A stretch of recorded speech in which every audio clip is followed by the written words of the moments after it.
Hello and welcome to today's webinar, The Business of Command. My name is Marquita Celestin and I am the Business Development Lead in the Information and Publications Department here at the Nautical Institute, your host for today's webinar. I'm delighted to be joined by an esteemed panel of experts who you will meet very shortly. I know many of you are already very familiar with the Nautical Institute. However, if you can kindly allow me a few minutes of your time to share with those persons who might be joining us for the first time, a little bit about who we are and what we do. The Nautical Institute is an international body with members across the globe. Our aim is to help our members with their professional development and to promote the professional standing of the maritime profession. And we do this in a number of ways, one of them being through technical webinars, which you are part of today. Another way is through our representation of members at international industry bodies such as IMO. We do this because we believe that by sharing information and promoting best practice leads to improved decision making. Today, we will explore the Shipmaster's Business Self-Examiner and why for the last 26 years and still today, it has been an indispensable companion for all mariners, especially those studying for the MCA Master's Oral Examination and those who have decision-making responsibilities at sea and onshore. It is now my great pleasure to hand proceedings over to my colleague and CEO of the Nautical Institute, Captain John Lloyd, our moderator for today's webinar. Thank you. Marquita, thanks very much for the welcome remarks to our global audience, and it's fantastic. And thank you for calling in to join this session. And a biggest thank you, of course, to our panelists. And before we get going, I'd just like to invite you to introduce yourselves very briefly. Simon, please. Thanks, John. Right, I qualified as a solicitor in 1985, practicing with a heavy emphasis on criminal and maritime litigation. In 2007, I was invited to take up a new post, managing the law and business parts of the Merchant Vessel Operations Programme at Warsash, the Maritime Academy. Many successful mariners probably joining us today will remember fondly their time at Warsash. And we would spend many happy hours preparing for the MCA orals using the Shipmaster's Business Self-Examiner. Shows you what a perennial tool it is. I left university life in July 2019 as a consultant lawyer and work closely with the Nautical Institute now on a number of projects, particularly delivering the 2-day course on criminalisation. Simon, thank you. And Tom.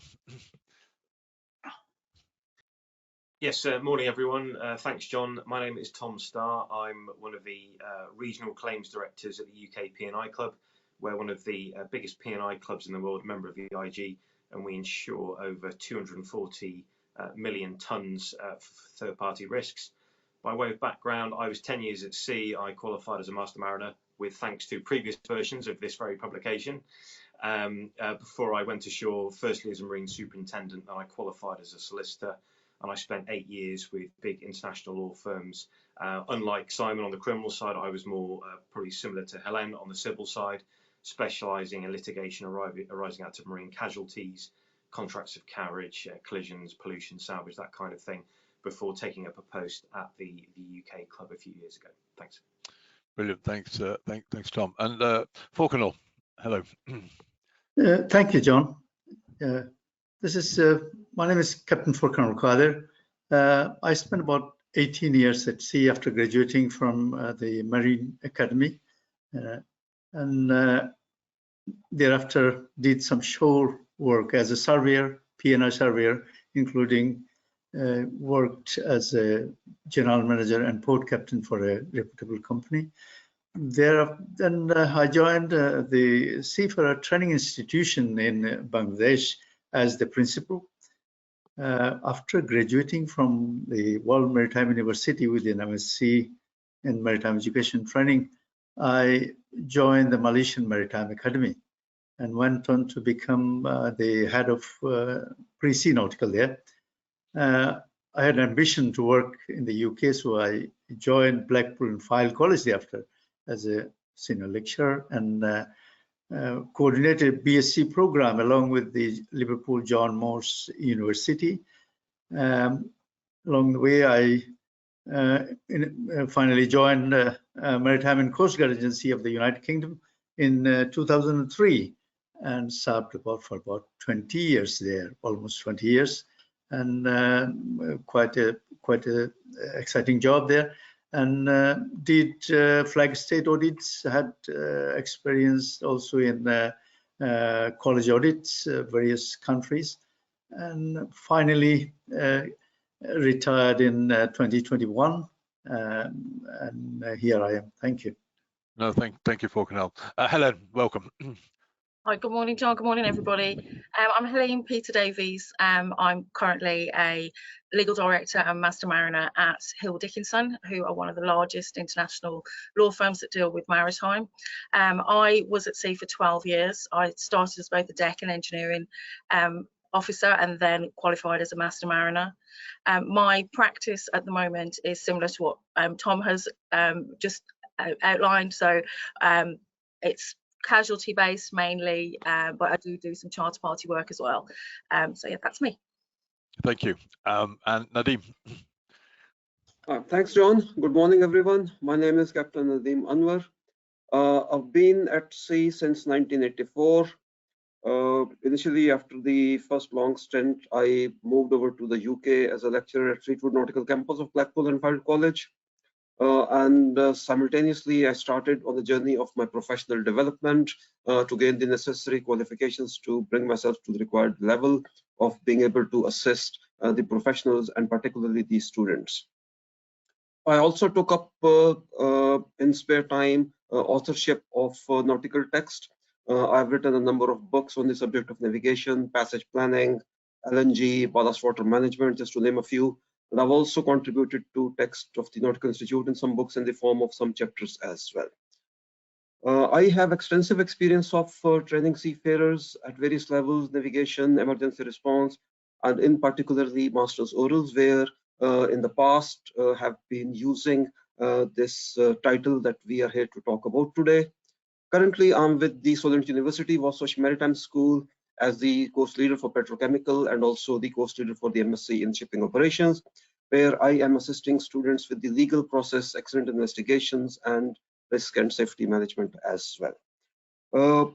In addition to my role as an academic and author, I do take time to go to sea either as superintendent or master on short voyages to keep myself current with the professional practice. And of course, be aware that the application of regulations is in line with what it is expected to be. And we see a lot of difference between academic aspects and the practical aspects. Thank you very much, John. Thank you. Thank you, Nadeem. And Fraser, please. Yeah, good morning, John, and good morning, panelists. My name's Fraser Matthew. I'm a currently serving master with Matrix Ship Management, working for our Irish Ferries managed fleet in the English Channel between Dover and Calais. I've been at sea now 19 years. The grey hair probably tells you that.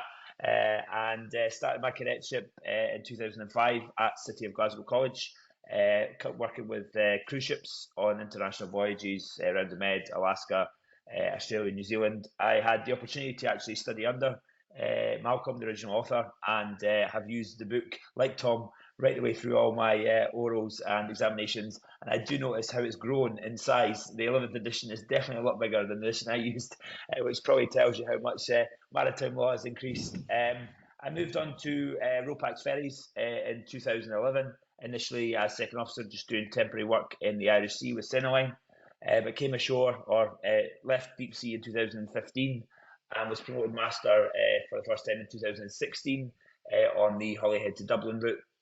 I then moved for a time up to the Scottish Islands around the Hebrides and the Clyde and Hebridean routes before moving back to Centreline and operated as master on Cairnryan, Belfast, Holyhead to Dublin, and Liverpool to Belfast as well.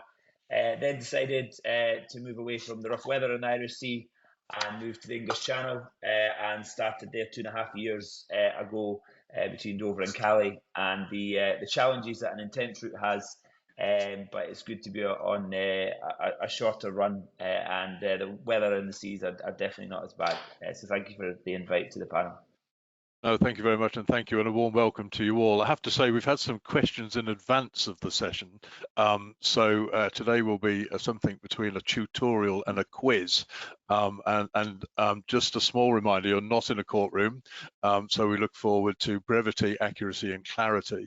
And to start us going, listen, Helen, not only in the book, but I guess in the wider community, there's a huge emphasis on English law when we talk about maritime law. Why is that the case? Can you give us a little bit of context there? Well, the UK has a very rich history of maritime, and it goes back to us having a specialist admiralty court established in the 1200s, so more than 800 years. We also have one of the largest arbitration associations, which is London Maritime Arbitration Association, which globally, I think it's one of the largest arbitration bodies and publishes and has the most amount of awards of all of the arbitration bodies. So what we have is knowledge from the market. So we've got obviously the underwriting and the P&I markets very strong in London. So disputes want to be resolved in the locality with that knowledge that's there. So we have specialist lawyers, barristers, specialist judges, specialist insurers. There's always been quite a lot of ship owners, managers, traders within the UK. And so what we have now is a documentary regime where bills of lading, charter parties, MOAs all have either English law and jurisdiction, or for the court, or we have the arbitration, which tends to be, they can opt for London. There are other centres, but the other centres are not as busy. So Singapore, New York, for instance, they do have a maritime basis, but certainly not as busy as the UK and what London is. Okay, no, well, thank you for that insight. Just turning to the sort of operational aspects a little bit. Tom, P&I clubs are often in the front line of helping ship owners and ships masters deal with issues, particularly at ports around the world, different locations. Briefly, what sort of common issues do you see? Yeah, thanks, John. Just on a daily basis, we'll get queries from managers and shipmasters on issues with bills of lading, actually issuing them, and also the other end of the discharge port, whether they should accept letters of indemnity, shortage claims. Other parties may be trying to force the master to put or not to put something on a bill of lading that should be there, and the usual staple of kind of cargo damage or statutory customs issues and immigration issues. And as I say, we see them on a daily basis, and some of those issues with the bills of lading can go right the way to your P&I cover. So whilst they are routine and might seem small issues, they can actually have a very, very serious impact. Oh, interesting. I'm going to come to you, Fraser, about a jurisdictional issue, because it just struck me when we saw the dreadful incident with the Dali that, we've got a flag here, we've got a country there, we've got a pilot, we've got a different nationality crew, we've got a flag and so on. But just narrowing that down a little bit, what's your understanding of the jurisdiction when a vessel's in international waters with crews of different nationalities employed often through different agencies? I mean, we know, we've seen some of the history on the cross-channel stuff. We're not here to discuss that today. We haven't got long enough. But just give us your insight into that. I think the responsibility of the master always lies first with the flag state, and I think you start there. When anything happens on board your ship in international waters, you go through the flag state. Obviously, looking for advice is always a hard thing for the master. Who do you go to for advice? So companies and DPIs, and then your P&I helps as well. It gets a bit murky when you're going between domestic waters and then involving incidents on board. So I think it depends on what the incident is or what the occurrence is, whether you have to go down an employment issue if it's within the manning agency that comes from within the country. MLC is universally adopted. But I think it's quite tricky, and I think normally for me is I need to bounce things off a lot of people and look for advice, and I think that's where Helene and her team and Tom and everything ashore tend to help us, point us in the right direction when we need assistance. No, thank you for that. I guess another, Simon, another international issue that comes up, and sadly we're seeing more of it at the moment, is the issues of piracy and terrorism. Just tell us a little bit about, the master's options, the position, and so on, in that context, if you would. Just check your microphone, please, Simon. Okay, I'm always going to be making that mistake. It's essentially, piracy is one of those things defined in UNCLOS, and it actually talks about any illegal acts of violence or detention committed for private ends by persons on a private ship. So let's put aside issues of terrorism. We're simply talking about those pirates, and it has to be said that in recent weeks and months, piracy has been on the increase again. And in fact, the truth of it is that you've got the master in command. Yes, they have absolute discretion, but they've still got to work within the laws of the flag state. As a result, the master of this innocent vessel is going to remain accountable to all those laws. They don't have any special dispensation, and indeed, if it's a port state law, then that's going to be another layer. So if, for instance, somebody, a pirate, for instance, was actually killed, then the master could potentially be exposed to a sentence for murder if they showed an intention to kill, or manslaughter if it wasn't. There is a defence, and that is the right of self-defence. That's actually fraught with difficulty, and by that time, the master is already in the Crown Court, and it's going to be a matter for the jury to decide. So, what to do? The vital feature is that we must remember that if you're before a jury, juries are notoriously capricious. Nobody has yet found a formula for predicting how a jury is going to go. And all the years I was doing criminal law, it was the same thing. We would, whilst we were waiting for the jury decisions, we would say, what do you think is going to, and invariably they would come up with something else. The IMO has actually come up with different ideas about this business of carrying arms for self-defense, and it keeps changing. So in 1993 they said the carrying and use of firearms on a ship is strongly discouraged. Then that was changed somewhat to flag states should strongly discourage the carrying and use of firearms for personal protection or for the protection of a ship. That was in 2009, but then revoked to the current position, which actually tacitly acknowledges that you will get the deployment of armed security on board ships.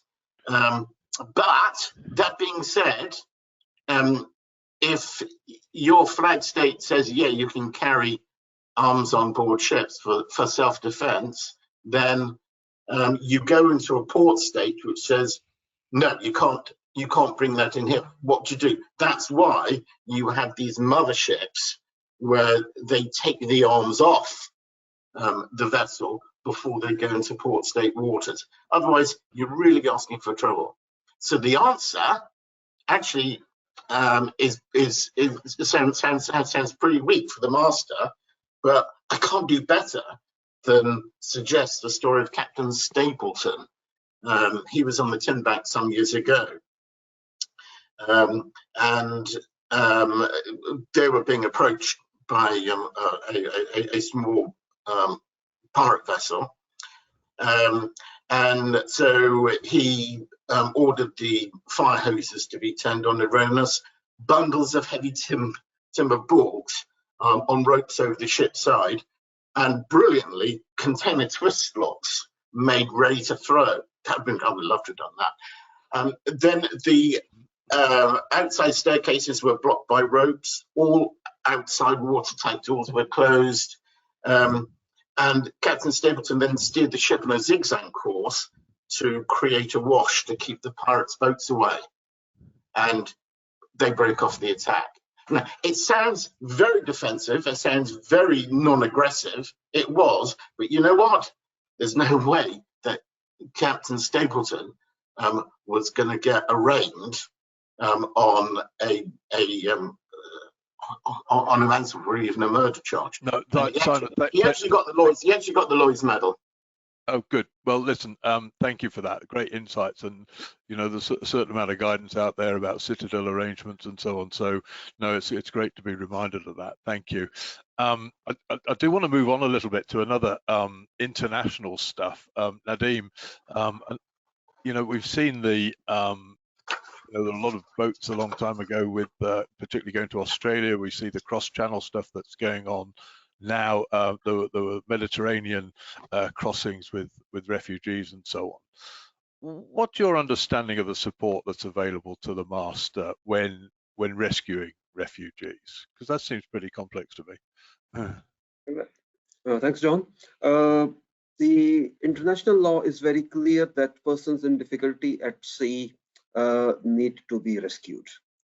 The master is in no position to understand the intention of the individuals, whether their distress is genuine or their distress, as is evident in some cases, is based upon commercial desire to move to a particular locality, as we see the example in case of many refugees. So the SOLAS Convention, UN clause, all support the master's decision-making capacity where the master is required to rescue individuals at sea.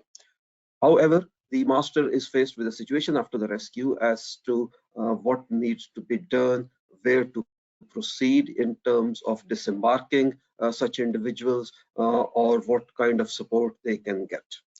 Primarily, one of the calling points for the master would be their own company, any in-house legal advice that they can receive in this regard. That will be the starting point. Similarly, P&A Club is an important port of call for the master, and a lot of useful information and advice can be sought from them. Furthermore, there is in place the possibility of valuable advice available to the master through the UN High Commissioner for Refugees as well. Furthermore, the local authorities are in a position through their agents or through the other public service servants to provide useful advice to the master as to what kind of action they can take. But the situation is never always as straightforward. In certain jurisdictions, master may be compelled to return or turn back from the port they're trying to approach. So alternate options in form of an alternate port of call or a port of refuge may have to be sought by the master in a situation where they end up picking up persons who otherwise may be seen in difficulty at sea. Well, we're going to come to ports of refuge if we get time. Thank you very much indeed for that. You know, it seems to me that, you know, we've got these different flags, we've got different people, different understandings. The people who are having to make these decisions are the master and the senior staff and so on. But their understanding is really important. So, Forkanul, what's your sort of comment about the fact that maybe sometimes the seafarer training and certification it might be a little bit different in the UK from a different country or you know, around the world? What's your thoughts around the, you know, it being different or how much of it is harmonized?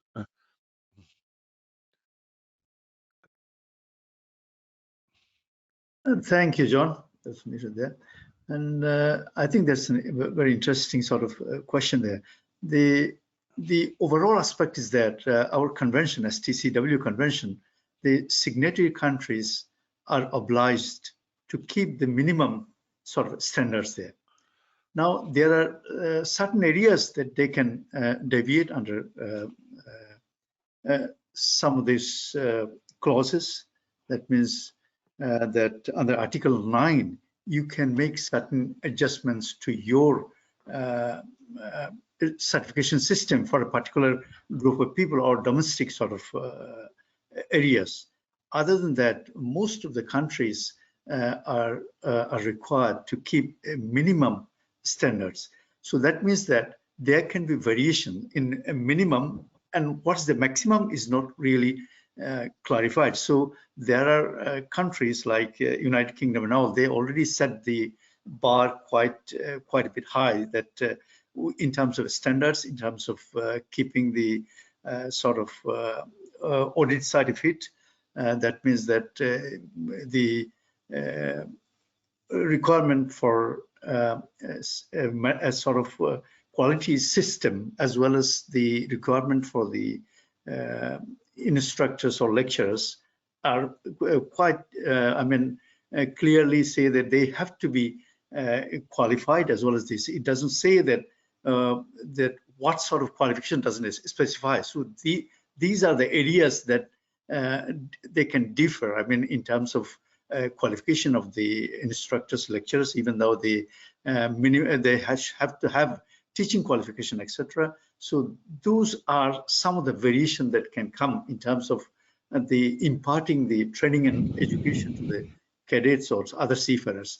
The other thing happens is that normally we have a lot of ancillary courses. Ancillary courses, some of the countries, they themselves, administration issues them.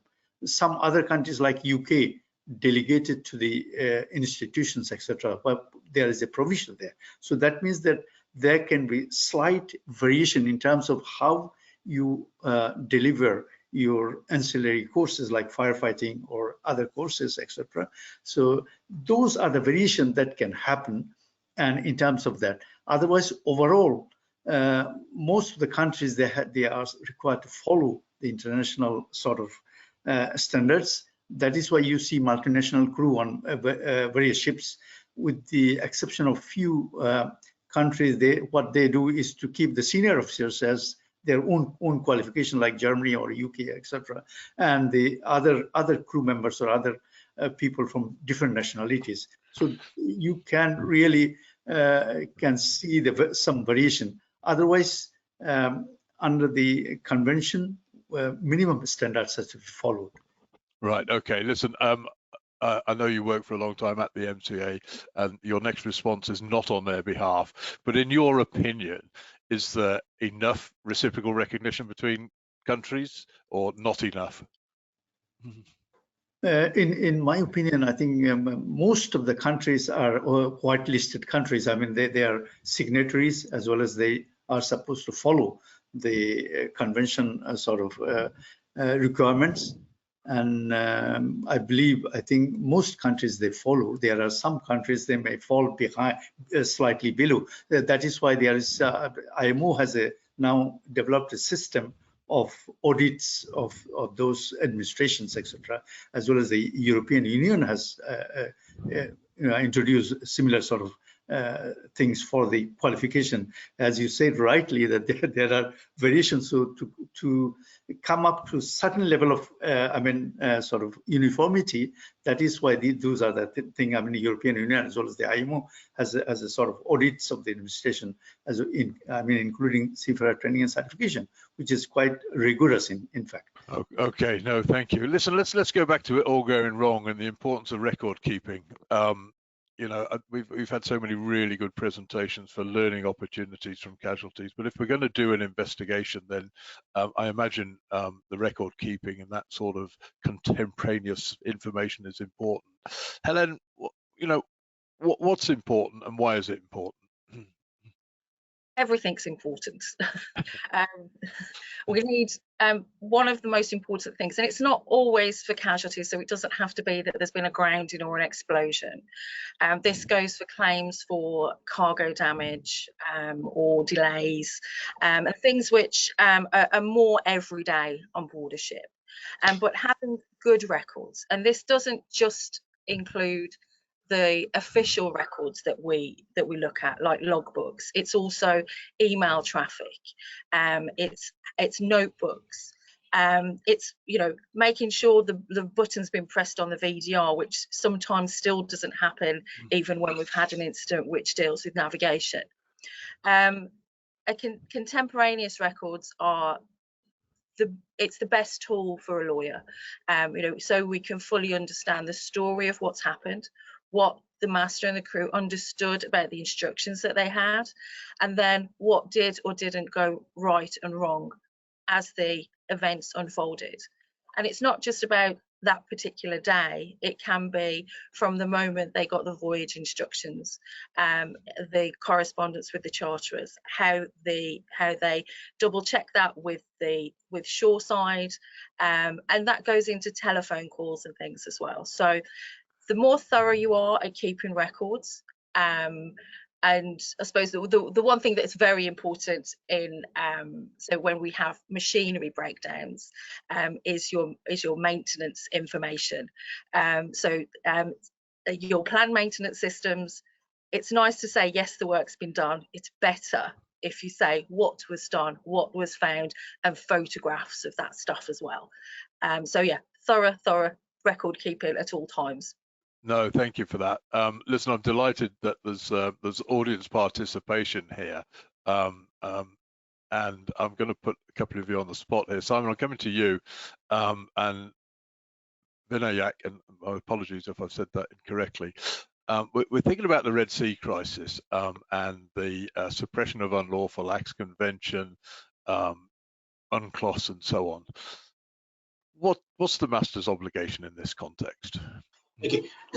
First and foremost, and right from the beginning, right to the end, the master's main concern is the safety of life.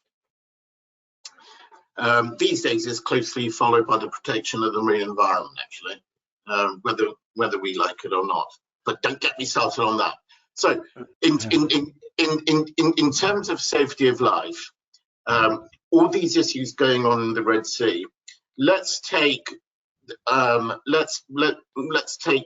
the terrorist attacks first, because it's incredibly important to understand that that is not piracy.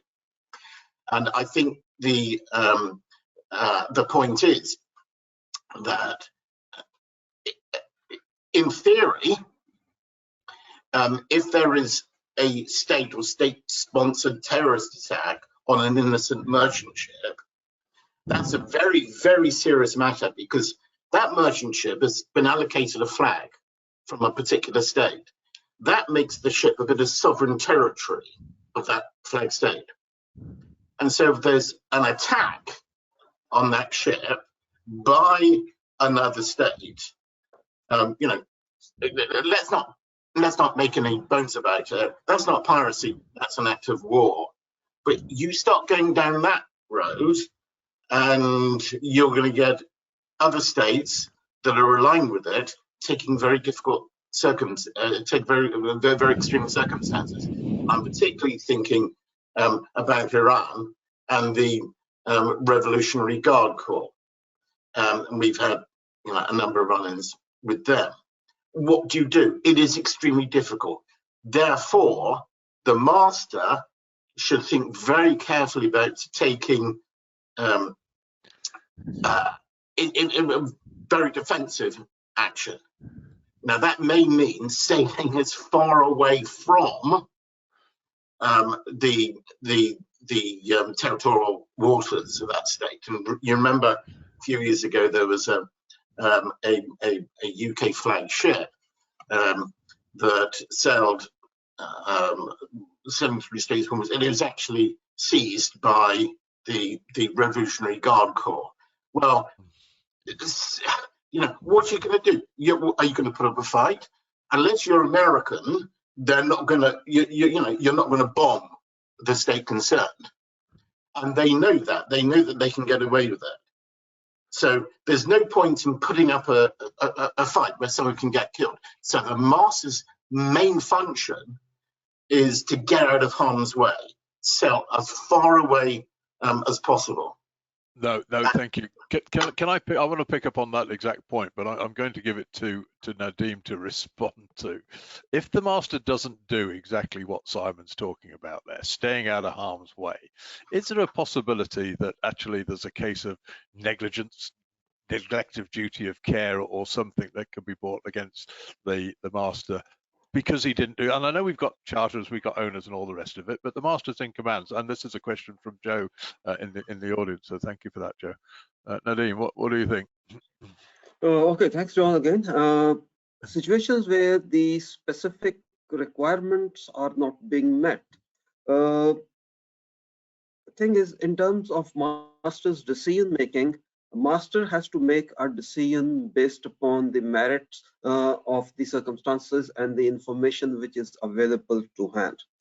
Priority of the master being safety of life, and then the safety of the environment, prevention of pollution of the environment, and in the process, of course, the ship has to be kept safe as well. If the master is seen to be doing everything right, the problem is, or the dilemma is, that in view of certain authorities or certain administrations, that may be a position which counters their position, so they may see it as a violation of what their expectation was. On the other hand, the master is doing everything right to safeguard life, to safeguard the environment, and save the ship and the cargo. So the dilemma basically arises between the thought process or the desires of one administration, which contrasts from the desires of the other.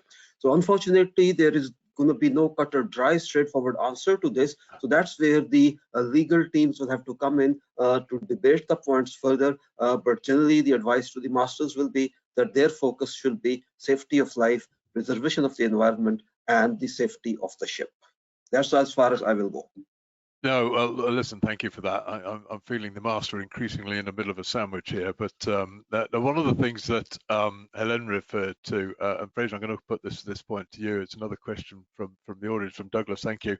You know, we've got instant communications now. We're seeing messages going backwards and forwards to the office, and the observation from the question was that the pilot's giving bills of lading to the master, who then emails them to the charterers or the principals of some description to wait for approval. Is this undermining the authority of the master? And I'm putting the stew as a serving master. So what do you think?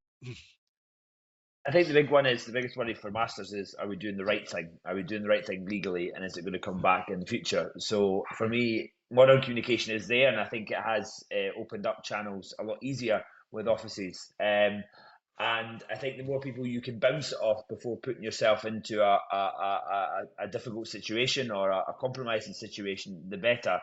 However, you are very aware it's on your head, so to speak, the whole time. So I think modern technology has definitely helped with that. There's always somebody to go for advice, and hopefully it's more to support the decision to the master rather than overrule it or discount it. Interesting. No, thank you. Tom, it seems to me, there's a lot of information that's needed by the master. There's guidance, and we've just heard that from Fraser. But when you look at the book, the self-examiner, are there any particular sections in the book that you think are helpful? We spoke about the college context, but what about in the day-to-day operation for people who are at sea and might want to look things up? How does the book help in that regard? Yeah, having had a look through the book, and with full credit to the authors, there is a lot of useful guidance in there. A lot of some of the issues I mentioned earlier that Helene, Fraser, and the other panelists have mentioned, a lot of that is touched on. Nadeem spoke about the situation that the master finds himself in with regarding to which route to take in international waters. That's covered under deviation. There can be implications for that under the charter party and the bill of lading. But one would hope that safety of life and safety of navigation isn't questioned. Sadly, sometimes it is. When it comes to bills of lading, there's a good section in the self-examiner on the Hague-Visby rules. This also goes back to some of the questions we had earlier about, why English law, why is it relevant? It's seen as something as quite an export from England, and it's commonly used in, I think, the majority of contracts of carriage, whether that be bill of lading or charter party. So all that is relevant. In terms of other guidance in the book, sadly, well, I hope that the Nautical Institute members see nothing more than a bump or a scrape in their career. Sadly, in the world of claims and litigation, we kind of see this world of disaster on a day-to-day basis, but it's actually a very small percentage of what is happening out there.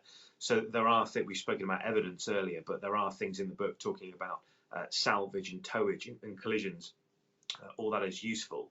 On the P&I Club's website, certainly on our own, but all the international group, there's an enormous amount of information on, I think, most of the topics we've spoken about today, and guidance there.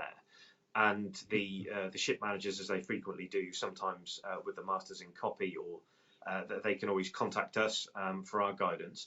And it's good to see that the masters of many of our ships, when they know that something's very urgent, they have the wherewithal to go on to the P&I clubs, their respective P&I clubs website, look at their P&I correspondents in the local ports, and contact them straight away, and they'll add in, you know, their ship managers or operators, whoever. And you know, we have a huge network of P&I correspondents around the world, and whilst we will look at the overall picture of it and managing a casualty or a claim, there's a lot to be said for having boots on the ground and dealing with those local issues, and those people knowing the local contacts. So yes, the self-examiner is a good source of that. Your P&I clubs are a good source of that, and also local expertise, which can be quickly employed.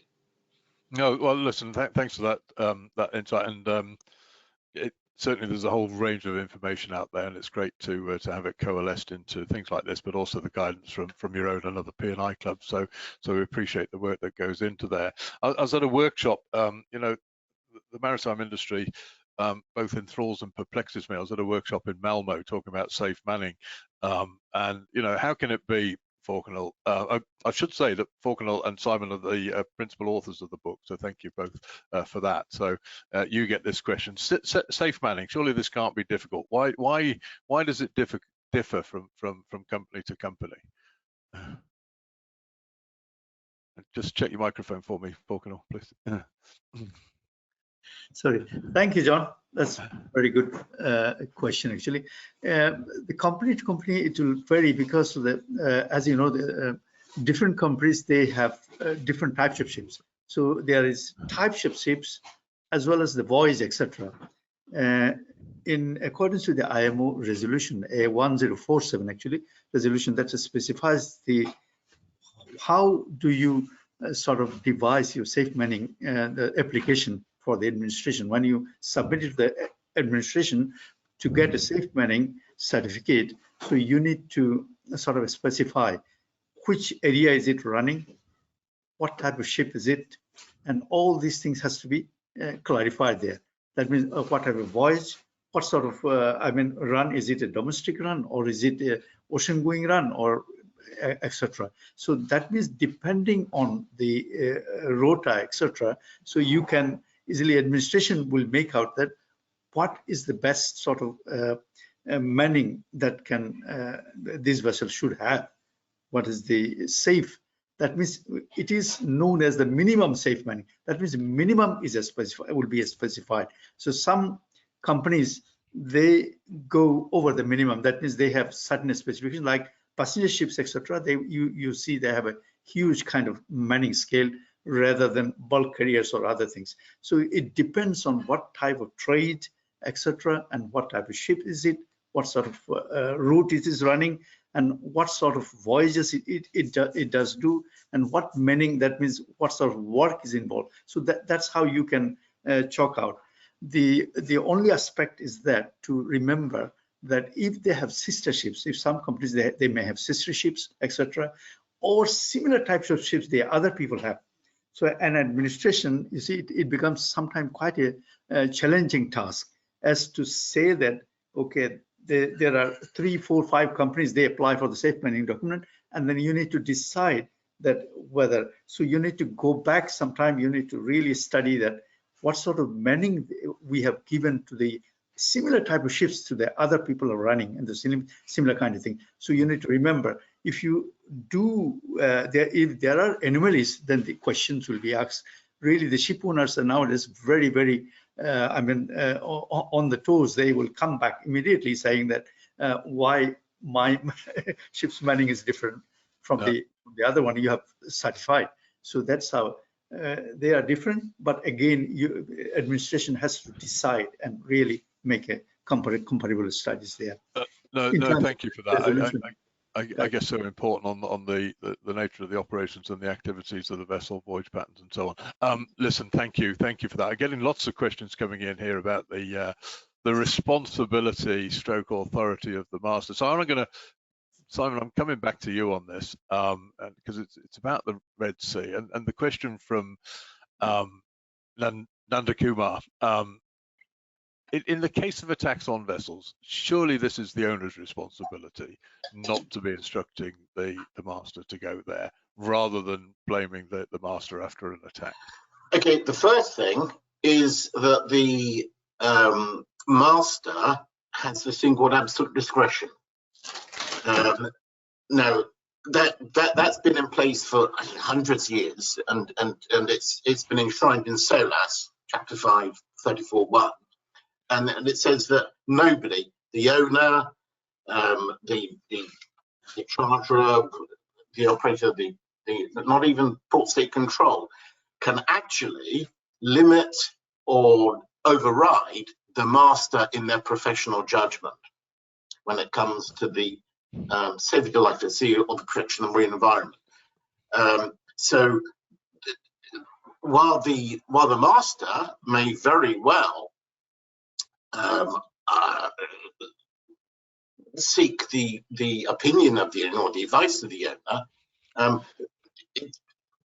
all that the owner can do is to explain perhaps the risks, so that the master has all the information for their analysis.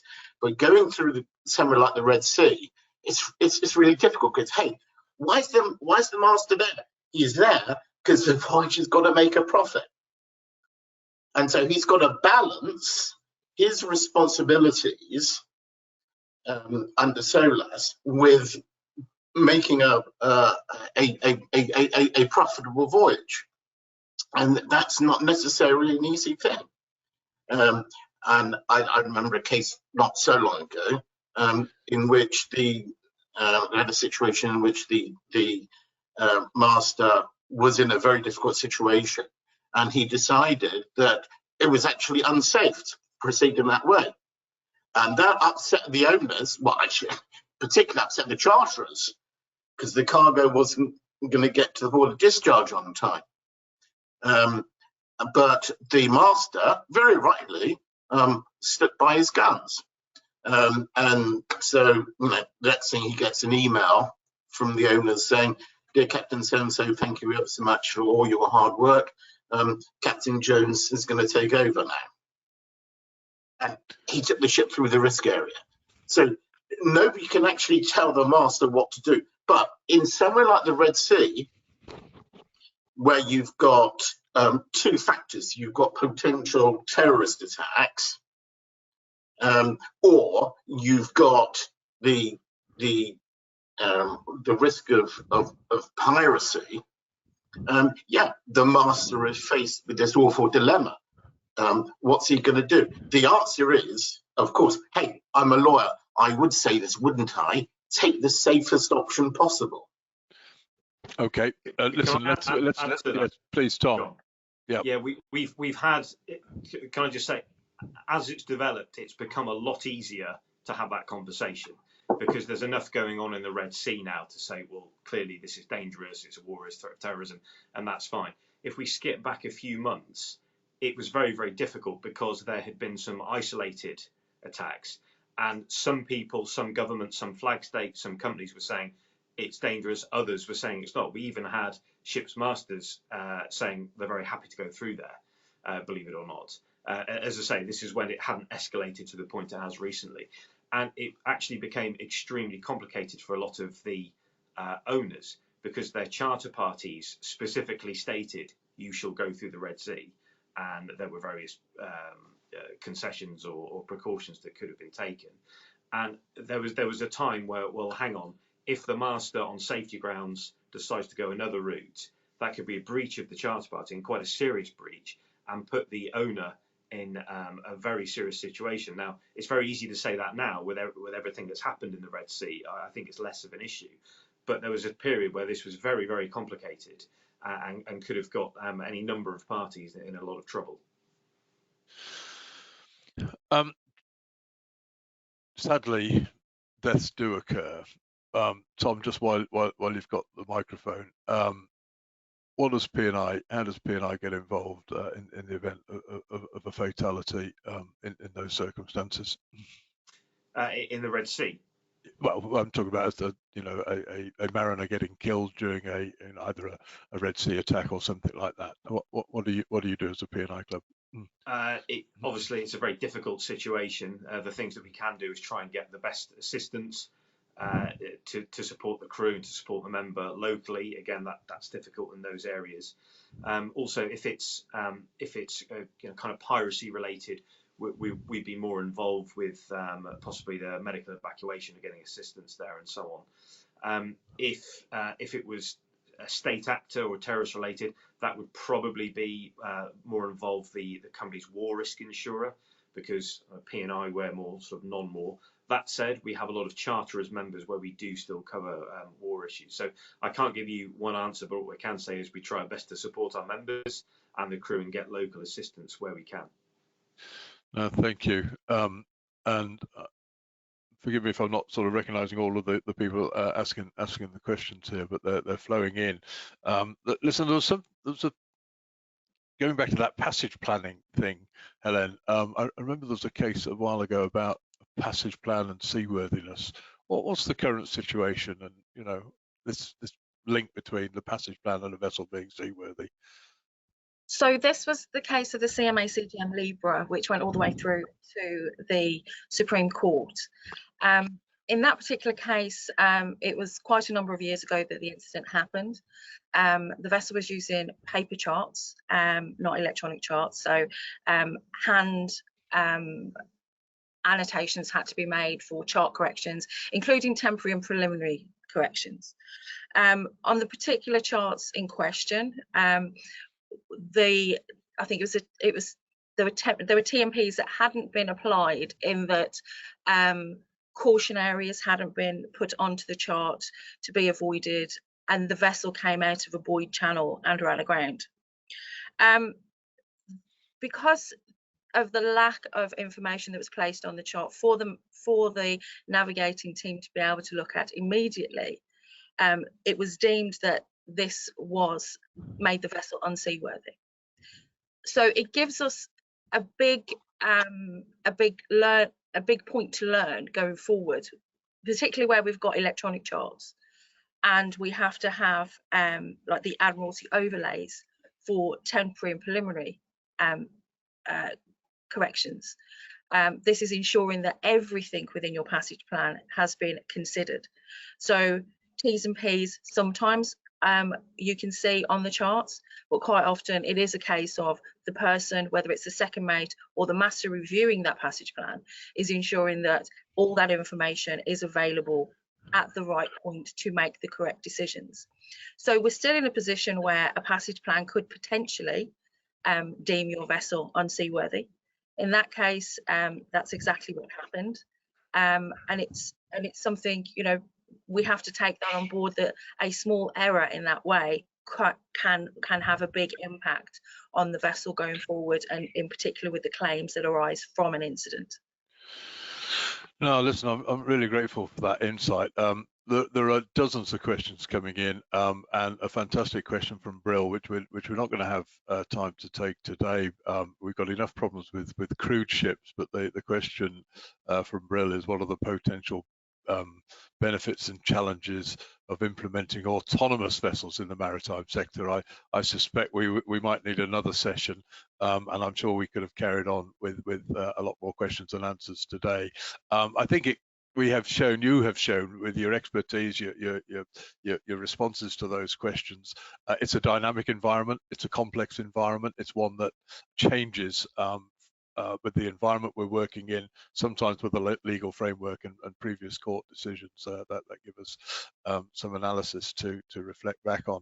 So listen, I'm really grateful. It's been a fabulous session picking up the questions from the audience. Thank you to everybody who sent in a question. I hope we've addressed some of them. But I would just like to say, before I hand back to Markita, a huge thank you to the panelists. Absolutely outstanding responses. There were no hesitations or passes, so well done. Super session. Thank you. Markita, would you please pass some closing remarks for us?